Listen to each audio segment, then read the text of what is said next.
ایک دفعہ اللہ سے کہہ دے کہ اے اللہ مجھ سے جو جرم ہوا، اگر کسی نے زنا کیا ہے ایک دفعہ کہہ دے اے اللہ آئندہ نہیں کروں گا.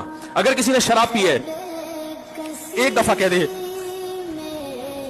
کہ اے اللہ آئندہ نہیں پیوں گا. اگر کسی نے اپنے والدین کو ستایا ہے ایک دفعہ کہہ دے اے اللہ آئندہ نہیں ستاؤں گا. اگر کسی نے وراثت کھائی ہے ایک دفعہ کہہ دے اللہ حق واپس کروں گا، آئندہ کسی کا حق نہیں دباؤں گا.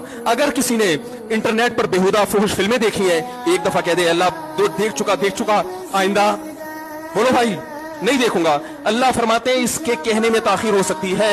وَمَن يَعْمَلْ سُوءًا أَوْ يَظْلِمْ نَفْسَهُ ثُمَّ يَسْتَغْفِرِ اللَّهَ یجد اللہ غفور الرحیم، کہ ایسا ہی بڑا سے بڑا جرم کر لے اس کے بعد جب اللہ سے توبہ کرے گا بشرطے کہ روح جسم کے اندر موجود ہو، اللہ فرماتے ہیں یجد اللہ غفور الرحیم، اللہ صرف گناہ کو معاف نہیں کرے گا بلکہ یہ اللہ کو غفور اور رحیم پائے گا.